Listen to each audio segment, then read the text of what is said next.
Well, hello and welcome back. So I would like to welcome Andelin Price to the show. Hello, Andelin. Hi, thanks so much for having me. Oh, I'm excited to have you.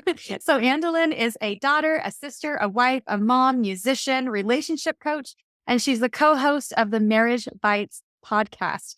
I'm super excited to see, since you work with relationships, how this is going to play out today, because today we're going to talk about boundaries. More about Andelin here. All right. So when her first child was born, followed by five more, then she dedicated her time to caring for her children. And as time went on, she knew that life had an additional calling for her. As a coach, her focus is on helping couples to create more honest and intimate relationships by teaching them how to communicate effectively, work together as equal partners, and deepen their love and connection. Through her volunteer work for a nonprofit organization, she's become passionate about educating others about the importance of mental health and wellness. In her spare time, she enjoys hanging out with family and friends, movie nights at home, and she will never say no to a good book. So welcome to the show. I'm so excited to have you here. Thank you so much. It's my pleasure. So today we're going to be talking about boundaries. And with you being a relationship coach, I'm just really curious. Everyone has a slightly different take. So how do you personally define a boundary? Well, a boundary is something that you set up that protects yourself. We think that boundaries is about the other person, but it's actually about yourself, deciding what you will do if something else happens. And so it really is creating safety for yourself. Mm-hmm. And the more safety you feel, the closer you can get to other people. The reason we pull away is because we feel unsafe. And as we all know, safety is so important for intimacy. You have to feel safe with your partner in order to open up to them, even emotionally or in any way. In order to trust them, you need to feel safe. And Mm-hmm. so boundaries are really key to relationships so that you can know that you have your own back, basically, and so that you know that you will be safe no matter what happens. Oh, I love that. So boundaries are about having your own back, Hmm. about what you are going to do to keep yourself safe. I've seen that in my practice as well, where some people misunderstand boundaries and they think, no, it's a boundary is controlling the other person. If I can just control the other person, then I'll Yeah. be happy. So I, Yes. that we only have control over ourselves. Hmm. And I'm super curious with you being a relationship coach, like, because you mentioned a little bit about how that deepens our level of intimacy. In my practice, many people avoid setting boundaries because of the fear of abandonment. So, what have you seen in your practice about how it actually can deepen those relationships? Well, like I said, when I can take care of myself, Mm-hmm. I can actually open up more to my husband or to whoever it is I'm with. Because this applies to all relationships, not just the marriage relationship. So, something that my husband and I have been doing lately is we'll stop and we'll say, I want to tell you something right now that might be hard for you to hear. Mm-hmm. And if I say that, or if he says that to me and I say, no, I'm not ready to hear something right now, we'll stop. And that builds trust between us. So if I say, can I give you some feedback? Yes, just yesterday, he was saying something to one of our kids. Mm-hmm. And I said, can I give you some feedback on that? And he said yes. So then I told him, this is the way you said it. And if you had said it differently, your experience of that would be different. And so he said, okay. Whereas before, if we hadn't had that set up, like where I am allowing him to say no, or I'm allowing myself to say no, I'm not ready for that. If he had said, no, I'm not open to feedback, I would have actually stopped and not. It goes both ways. Where before I would have been like, if you had just said that differently, like this could have been different for you. And he would have probably been more defensive at that point, and then it would have been conflict rather than an open conversation where I was sharing something, but allowing him to take what I said and agree with it or disagree with it, to do the thing differently or not, where it really allowed me to say what I felt like I wanted to say and then let go of the outcome.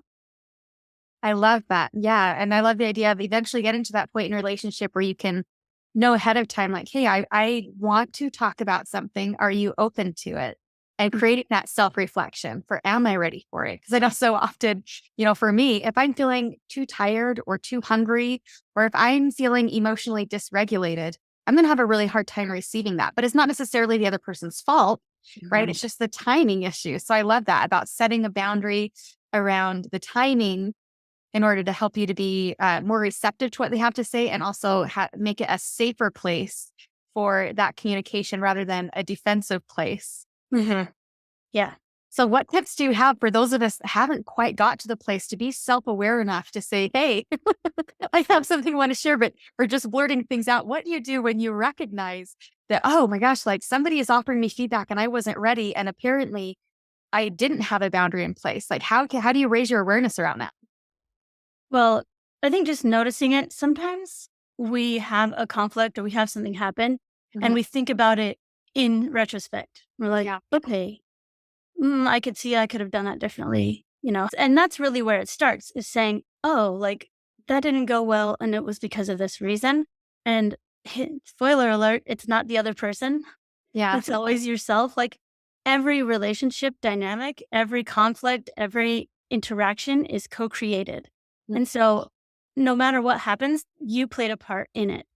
Even if it was, speaking when you should have been silent or being silent when you should have spoken, the tone of voice you use, everything, it's always a co creation. And at any point, if you realized, I probably could have said, can we talk about this later? Even it's just simply as just even something as simple as, can we just talk about this another time? Or Mhm. I'm really busy right now. Sometimes with my kids, they want to tell me all the things. And I'm like, and so sometimes I'll say, I really do want to have this conversation with you, but right now I need to do this other thing. Let's talk about this a little bit later because I really do want to hear what you have to say. Because I do, even when it's like my son is into sports cars. Mhm. He told me all the things about all the cars. And it's not really a passion of mine. So I'm not like all in it with him, but I really do care about what he cares about. Yeah. But sometimes I have something more pressing right now, like the 3-year-old needing something or an appointment coming up or something like that. Or like, I do want to talk about this with you, but right now I need to do something else so that he doesn't feel like I just blew him off, but so that I don't feel like I have to give up what I was going to do or whatever I had going on, the commitments that I have in order to make him feel a certain way, which I can't make him feel a certain way, but the influence that I have on him, the way that I show him that I love him Mhm. does absolutely have an influence on the way that he feels. So first you recognize it, sometimes after the fact, and then you'll catch yourself in the middle. You'll be like, oh, I remember last time I said it this way and it wasn't great. And maybe I'll try something else this time and see if that works better. And then there's just the more reflection you have and the more practice. Sometimes we just have to make a mess of it first Mhm. in order to figure out like what actually works for us. And it's more of an intuitive process. So I can't really say, well, do this step and this step and this step, but just figuring out how to show up in the relationship in the way that you feel is true to yourself. Yeah. Oh, I love that. Yeah, because I think so often once we learn like how to set a boundary, we kind of beat ourselves up, right? Where it's like, I should have known better. So I love that you said, no, like first you recognize it, oftentimes in hindsight. Hmm. And then it's like, okay, I recognize the way that I wish I would have showed up. And then maybe you progress into catching yourself in the moment and course correcting, like, oh, I said that, but I meant to do this. Hmm. Eventually we can get to the point of being able to set our boundaries and have those conversations like you and your husband right out of the gate, like, hey, I would like to talk about something that might be hard for you to hear. How do you feel about that? But that it is an evolution. And like you said, it's very intuitive. It's not like a one and done, you just learn it and you know, or you follow Yeah. these 7 steps and you're there. But feeling into that self recognition is to, oh, what is going on for me? Like, I am feeling triggered and I am feeling trapped. Like, what is the information here? Hmm. And I also found it interesting what you said, where you said every interaction is co created. Hmm. That is so powerful. Cause for me, then that says, okay, I do have some ownership here, right? Hmm. So often emotionally immature self likes to say, you did this to me. You created this. You did this. You created this emotion in me. But when we're able to step back a little bit and say, okay, how did I help to co create this? Where did I not speak up? Where did I maybe speak up when it wasn't quite the right time? Like, how did I help to co create this? Can help you to step more into that self empowerment. Yeah, it is so empowering to say, oh, I actually did play a part. And I love this phrase that anything created can be uncreated. That's not exactly. If I create it, I can uncreate it. So I don't Yeah. remember the phrase, but hopefully you get the idea that like if I made something happen, I can always change it. I have power Yeah. to make it things better, even if the other person doesn't see it. It's even if the other person is like, I don't know what you're talking about. Everything's fine. Mhm. Yeah, I love that. Anything created can be uncreated. Like you can always course correct. And that it Mm-hmm. comes through that self realization and that self awareness. Mm-hmm. And I'm curious too, when you talked about your experience with your child and wanting to talk about cars and all the things, Mm-hmm. are boundaries different? Like, do you approach boundaries differently if it's a friendship or romantic relationship or with your children? Like, what are the differences there? One thing is that with kids, with my children, Hmm. because I feel like I have a different, like, because I have stewardship for my children. Hmm. And so it's my responsibility to make sure certain things happen or don't happen.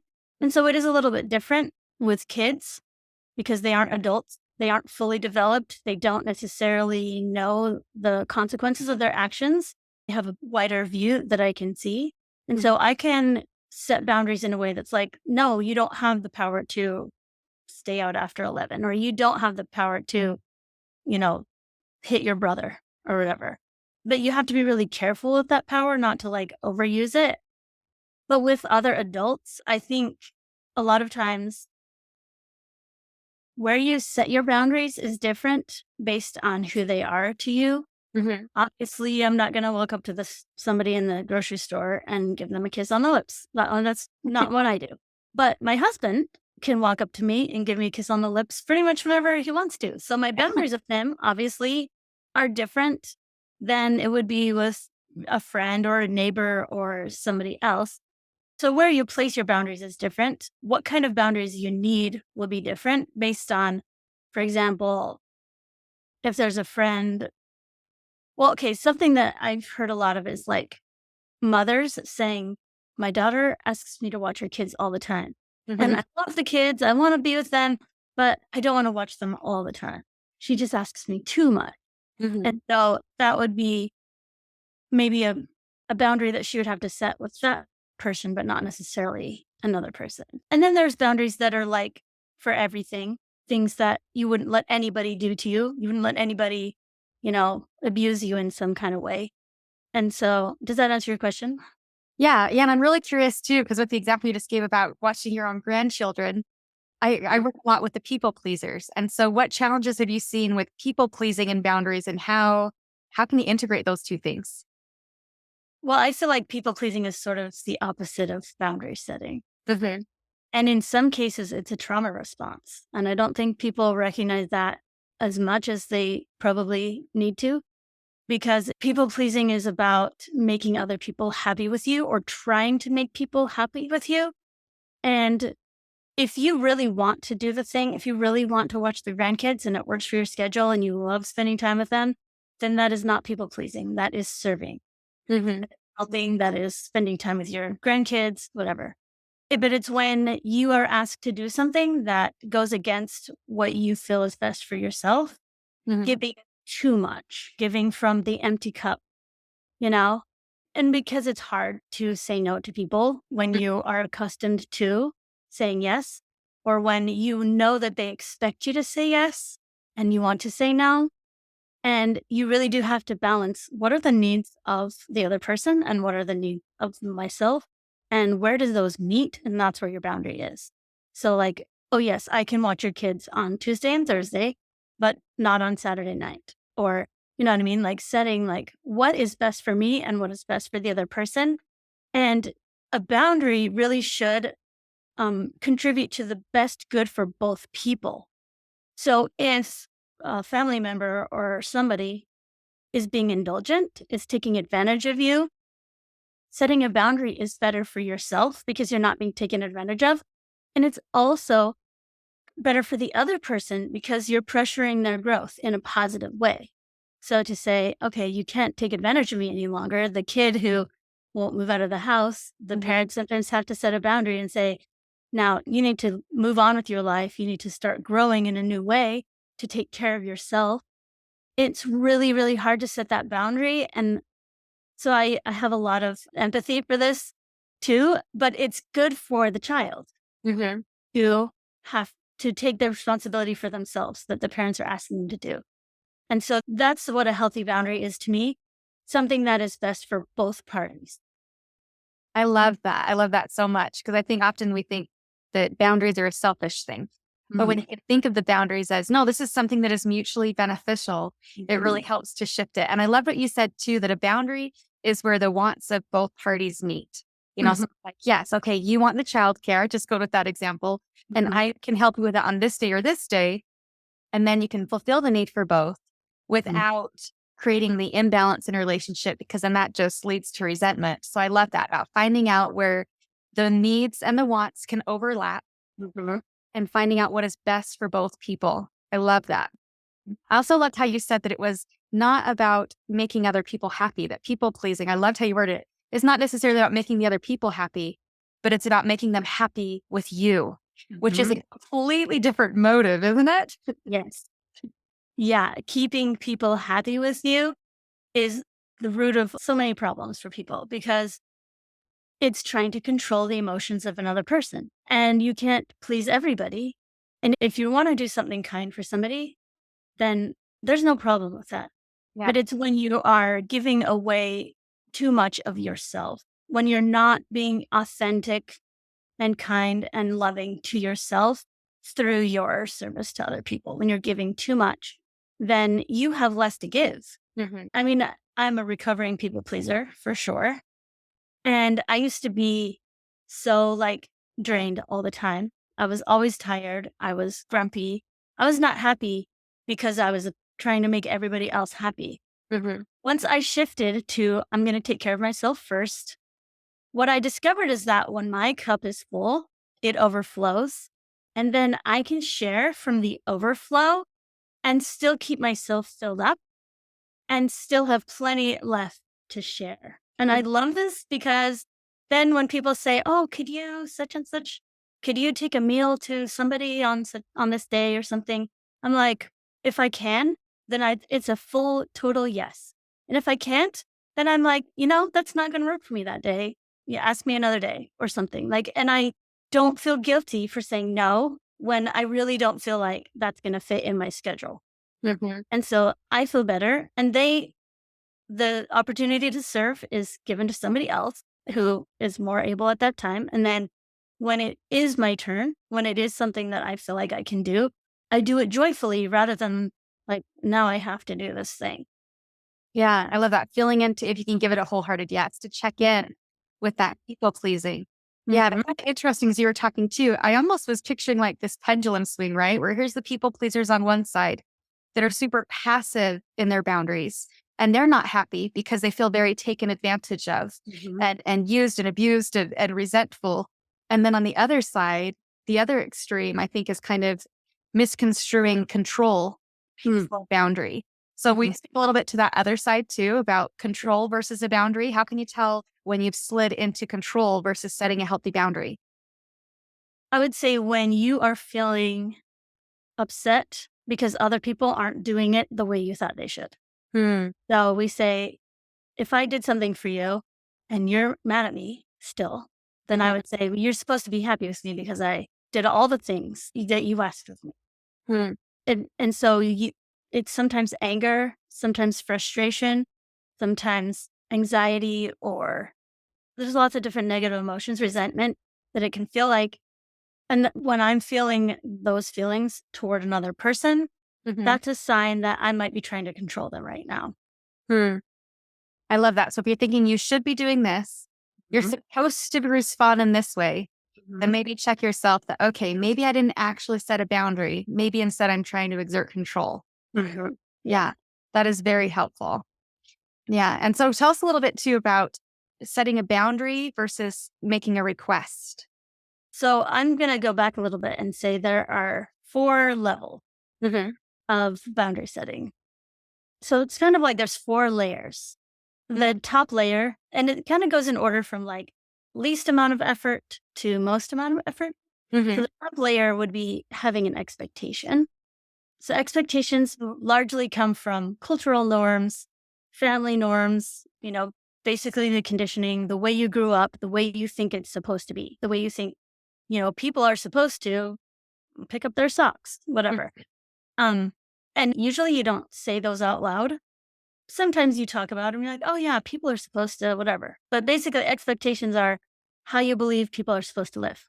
Mhm. Expectation becomes a request when you ask the person to do the thing that you expect them to do. So, will you please pick up your socks off the floor? Will you please not leave your socks on the floor? Whatever, and they either do it or they don't. But if they do, great. Then a request was all you needed. Mhm. If they don't, you get to decide, do I need a consequence? Like, is there a consequence here that I want to enact in this situation?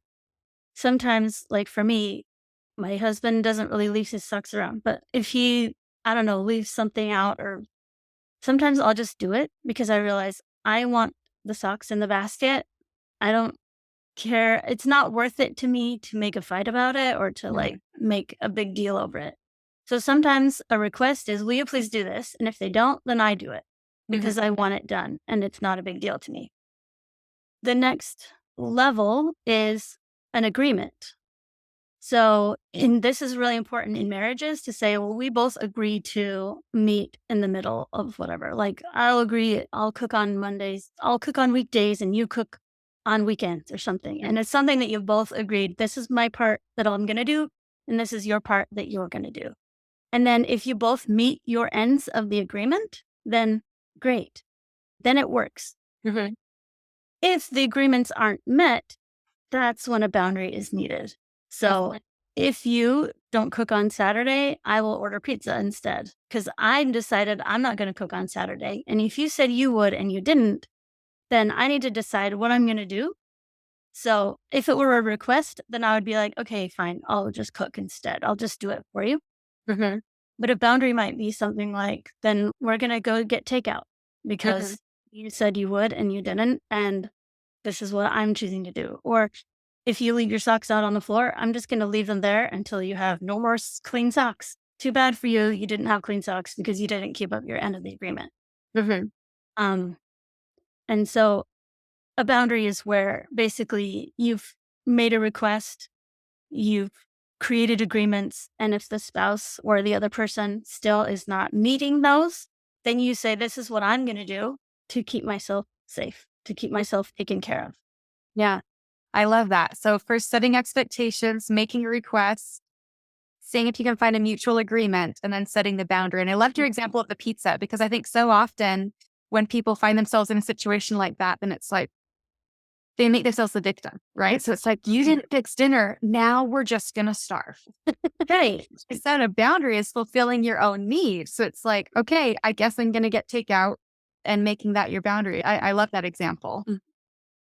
It puts you in that role of being proactive rather than reactive or being your own hero versus being the victim. Yeah.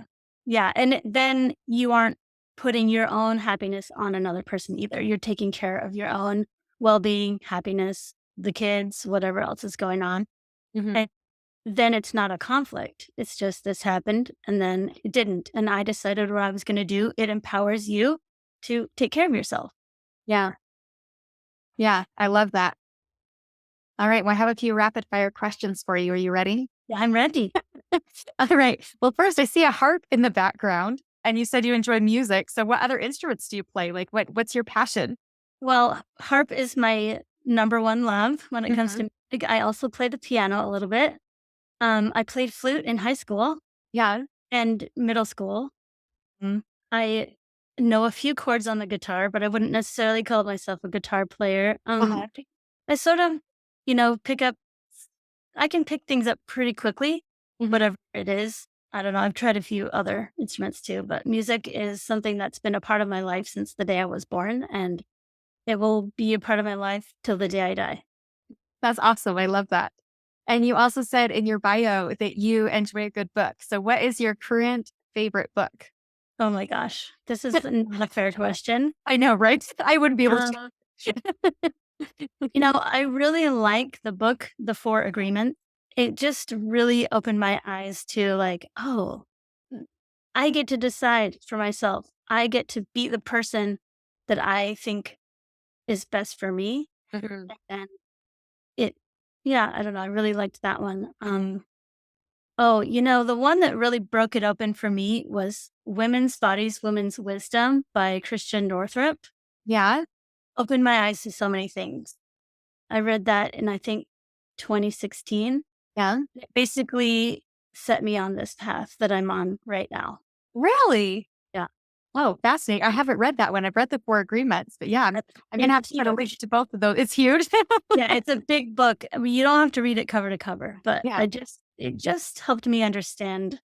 At first I started reading it and I thought, "Oh, I was worried she's gonna be bashing men in it." Mhm, Because I was sort of like, "Oh, I don't know if I'm comfortable with that." But as I kept reading, she's not bashing men, mhm. but she is helping women stand up for themselves and listen more to your intuition rather than being the people pleaser to the men in your life, which in my